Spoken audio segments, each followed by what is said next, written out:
और फ्रेंड्स अभी आप देख सकते हैं कि इस वक्त जो डॉलन्स का इन्वर्टर सीरीज़ है, और कौन सी जी, ये है जी मेगा T3 इन्वर्टर।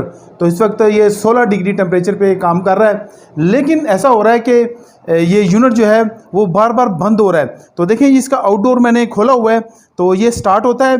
स्टार्ट होने के बाद कुछ देर जो है इसका फ़ैन जो है वो काम करता है, लेकिन इसका कंप्रेसर स्टार्ट नहीं हो रहा है। तो चले देखते हैं कि इसका कंप्रेसर क्यों स्टार्ट नहीं हो रहा और इसकी क्या वजह है।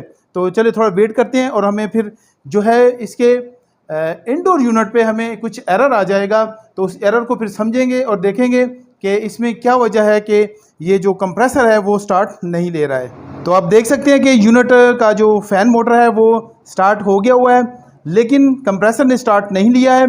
तो अब ये काफ़ी देर तक, ये तीसरी चौथी दफ़ा हो गई है, लेकिन कंप्रेसर स्टार्ट नहीं हुआ।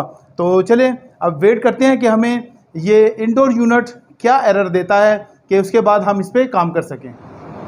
अब यहाँ पे क्या हुआ है कि इस यूनिट ने तकरीबन 7 से 8 दफ़ा जी ट्राई की है कंप्रेसर को स्टार्ट करने की, और जो फ़ैन मोटर है वो स्टार्ट होती रही है और फिर उसके बाद बंद होती रही है। तो 7 से 8 दफ़ा ट्राई कर चुका है, लेकिन अब ये मुकम्मल तौर पे स्टॉप हो चुका है। तो इसकी क्या वजह है? इसकी वजह है जी ये इसका एरर कोड। तो देख सकते हैं कि इसके डिस्प्ले पे E9 की सूरत में एरर कोड आ रहा है। तो अब इसने हमें बताना शुरू कर दिया कि भाई एरर कोड जो है इसमें 9 मौजूद है, तो आप इसको फिक्स कर लें। तो चलिए मैं आपको बताता हूं कि जब एरर 9 आएगा तो उसकी क्या क्या वजह हो सकती है।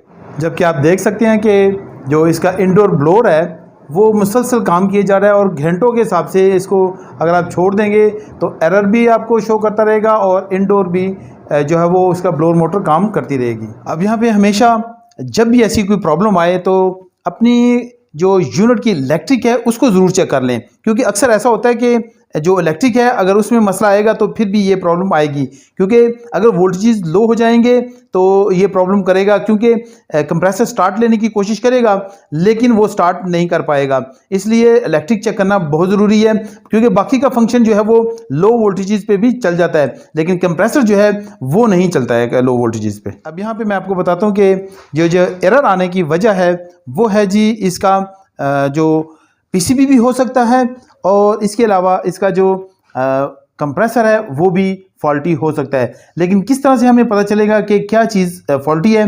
तो देखें, सबसे पहले तो अगर इसकी वायर जो है ये ही ना लगे, यानी कि देखें ये डिस्कनेक्ट हो जाए किसी वजह से, या आप भूल जाएं लगाना, तो फिर ये जो है वो आपको E9 एरर ही देगा, क्योंकि ये देगा जी आपको शो करेगा कि जो कंप्रेसर वो चल नहीं रहा, इनके IPM ड्राइव एरर जो है वो आपको देगा।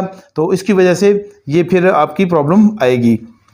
अब यहाँ पे अगर कंप्रेसर जो है उसके ऊपर वायर जो लगी हुई हैं वही आपने लगाएं तो फिर भी हो सकता है।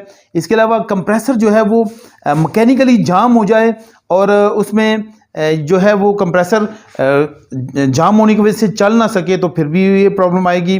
फिर इसके साथ ये है कि अगर वाइंडिंग जो है वो किसी वजह से यानी कि वो हो जाए, शॉर्ट सर्किट तो नहीं कह सकते, तो ये कह सकता हूँ कि अगर किसी वजह से वो टूट जाती है, उसके अंदर ओपन हो जाती है, तो फिर ये आपको एरर आ सकता है, क्योंकि ओपन होने की सूरत में बिल्कुल भी जो है वो ड्राइव काम नहीं करेगी। लेकिन शॉर्ट होने की सूरत में आगे शॉर्ट सर्किट जाएगा तो फिर ये इसका IPM जो है वो ख़राब हो सकता है, और उस ख़राबी की वजह जो है वो कंप्रेसर बन सकता है। अब अगर यहाँ पे बात की जाए जी कि PCB में क्या क्या ख़राब हो सकता है और किस वजह से ये E9 एरर आ सकता है, तो देखें PCB जो है इससे पहले भी मैंने एक वीडियो बनाई थी, तो उसमें हमसे ये PCB ख़राब हो गया था। लेकिन चूँकि उसमें क्या हुआ था कि जब फर्स्ट टाइम वो ख़राब हुआ था तो पूरी शॉर्ट सर्किट जो था यूनिट में आ गया था, और उस वजह से ये हमें E0 एरर दे रहा था। लेकिन सेकंड टाइम जब मैंने उसको इलेक्ट्रिक दी थी, यानी कि खोलने के बाद जब मैंने इलेक्ट्रिक दी तो वो ऑन हो गया था। तो वीडियो अगर आपने नहीं देखी तो वो ज़रूर देख लें। अगर उस तरह की सिचुएशन भी होगी तो फिर भी ये PCB सेम ही प्रॉब्लम E9 की सूरत में दे सकता है। अब यहाँ पे क्या होता है कि ये इसका IPM है और ये जो है कंप्रेसर को ड्राइव करता है, लेकिन अगर देखा जाए तो ये पूरे का पूरा इसका ड्राइव एरिया है कंप्रेसर का, और इसमें से देखें बहुत से कंपोनेंट्स हैं जो कि ख़राब हो सकते हैं और जिनकी वजह से ये प्रॉब्लम आ सकती है।